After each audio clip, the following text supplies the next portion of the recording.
So the title of my talk is Absence and Disappearance in the Body and Language, and I thought I would try to introduce this by having us do a little exercise here. So I would like you to, and you're going to have to be polite and look around at your neighbors so that you're not going to hurt them here at all, but I want you to put your hands out in front of you so that you can see your hands. And then, now you might have to do this in different directions so that you don't whack your neighbor, but you're going to try to extend your hands out either up or down or across so that at a certain point your hands break your periphery of view and you can no longer see your hands.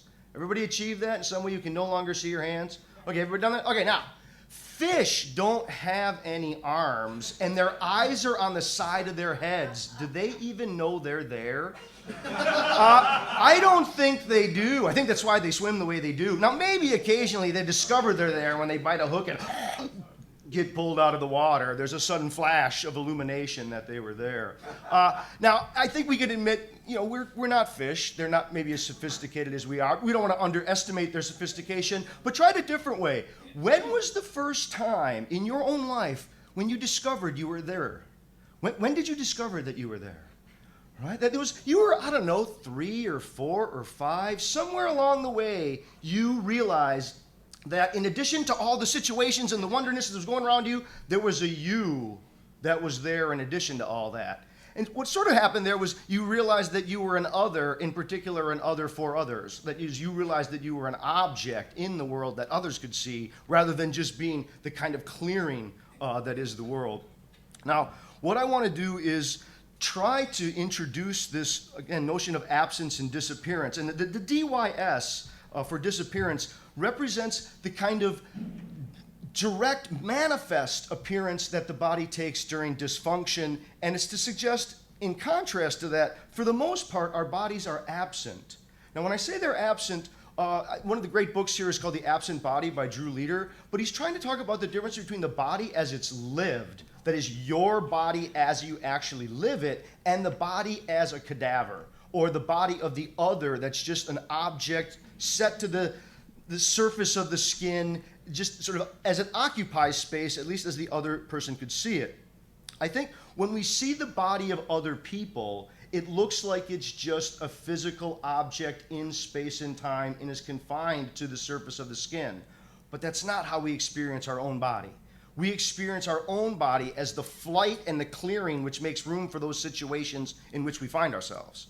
That is, it's not as if there are bodies lived and then also situations. To be a body is to be in a situation, and there isn't a situation without a lived body opening to that particular situation.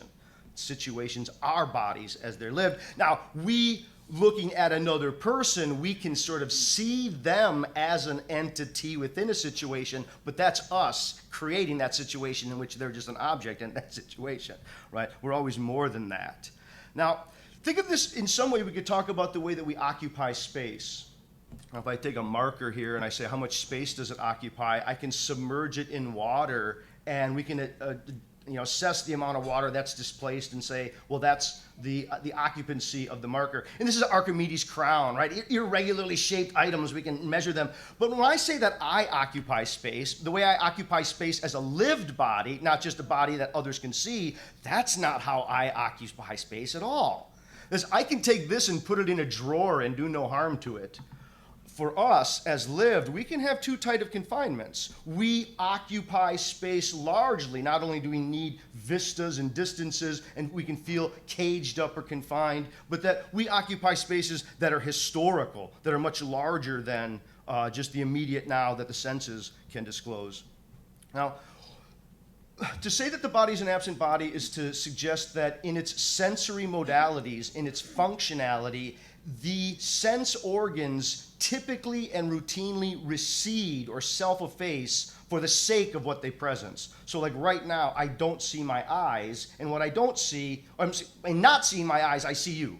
As you're able to be seen by me not seeing my eyes. Now, if suddenly I see my eyes, that's something wrong, they disappear. That is, there's a dysfunction with them, and I sort of attend to it. I may use one hand to rub to it. Now notice, as I'm attending with my hand to rub my eye, the part that's touching self-effaces in order to feel the eye that's being touched. So again, the body's a multimodal network where you're going back and forth between absences that are functional, absences that make present, and various items that become present.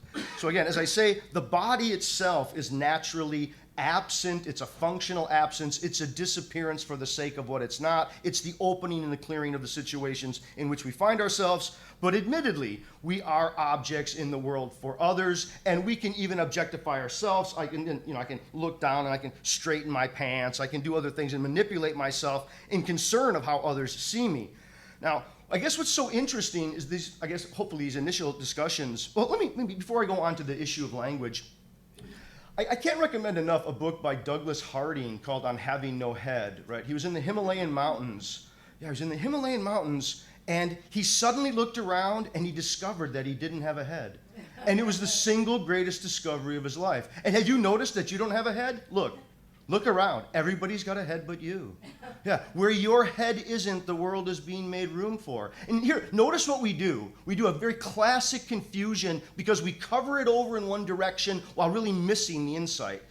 People go like this. They say, oh, I see what you mean by don't having a head. You just mean I don't see my own face. It's like, no, look. When you look at other people, look at everyone else. When you look at everyone else, take a look around. When you look at everyone else, they look like a figure against a background. You can see them head to toe, and they look as if they're contained to the surface of the skin. And then we say, oh, I get it. Even though I can't see it, I must be just like that. What we should say is, oh, I wonder if they're all headless just like me. Right?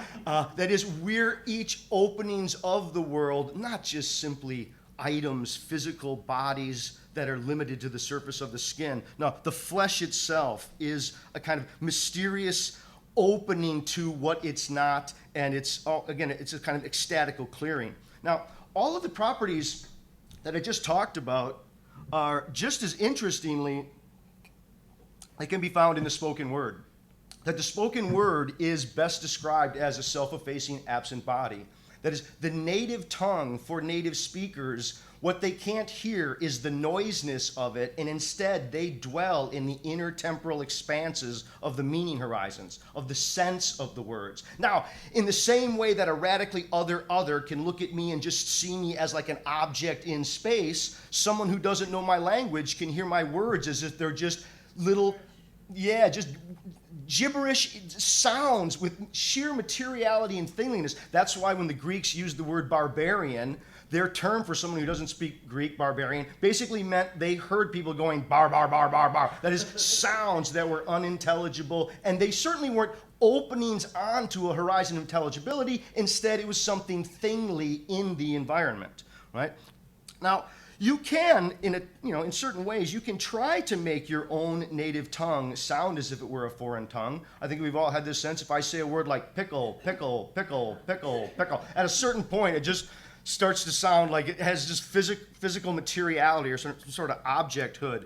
And I think we can find this, again, very similarly when we think about different tongues rather than just our own. I think this is one thing that's so interesting, okay? So as we're speaking, the words that you utter anytime you utter can only be uttered in the now that you're uttering them. And yet, words are how we get out of the now. Like right now, I'm able to talk about this being a Saturday. I can talk about it being October, even though the little noises here are going on at this little instant. They're the sort of like spatial temporal opening onto the intelligibility of our other than being here and now, right? Now take that fact, right? You're continuously listening to yourself speak, although you're not hearing the noisiness of the speech. You're sort of dwelling in those intelligibility horizons.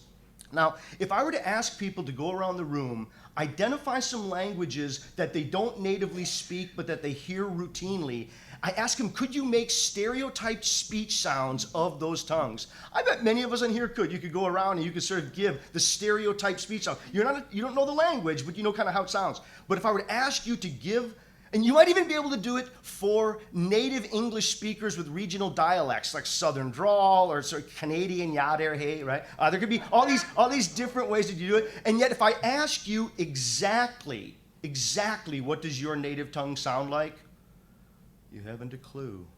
Yeah, the one that you hear the most incessantly, that's most prevalent to you is such a self-effacing body that you perpetually lose yourself into the intelligibility that it provides, and you listen to the sense rather than those particular words.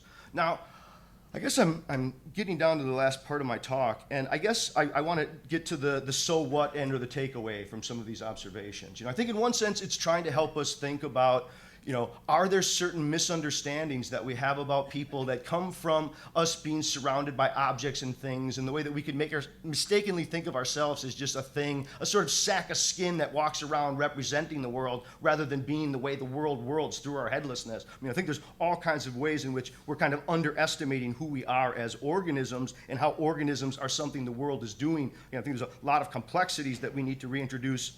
But I think it's also that, there's a great line, I think it's sometimes attributed to Dostoevsky, where he says, too much awareness is a sickness, a thoroughgoing illness. And there is a sense in which, we can become too conscious of some kinds of things, particularly if it's diverted toward ourselves rather than the world. You can see this in a lot of different areas. If you take an expert a batter and you say to the batter right before he's about to hit, you say, hey, just again, when you're swinging here, what do you do with your left elbow? You're like, oh, no, don't make me conscious of what is normally supposed to be transparent and part of my engagement in the larger world. Sexual dysfunctions, probably as no surprise, come from people focusing on their own body rather than on the situation and their relationship and all these kind of other issues. Public speaking, I think, is notorious for this. People end up, instead of thinking about what they want to talk about, they end up focusing on the words, or they're worried about their own appearance or how it's going to come across. Again, whereas the natural tendency would be learn how to get a flight outside of yourself into what you're concerned about and what you want to think about. I think the last thing that I want to say is that clearly, the issue is not that all forms of reflection and objectification are dysfunction, but I think we do have a lot of evidence that when the body is in dysfunction, it disappears. That is, a DY disappears. So suddenly, I have a stomach ache, and the sick person longs for the transparency of health. There's a way in which we want to be transparent. And I wonder sometimes if the recent fascination with selfies, with preoccupation over oneself, what's sometimes in social psychological literature called confiscation or alienation, if it isn't a kind of mass, widespread kind of dysfunction. And I would encourage people to ask yourself, if you find yourself suffering from forms of mild anxiety, mild depression, maybe you could discover that the way to best take care of yourself is to take care of that situation in which you find yourself. There may be forms of mental health that come from gardening, from doing a good job at a painting, from just taking time to take care of the world, whether it's cleaning a closet, cleaning a room, or just having a conversation with a friend.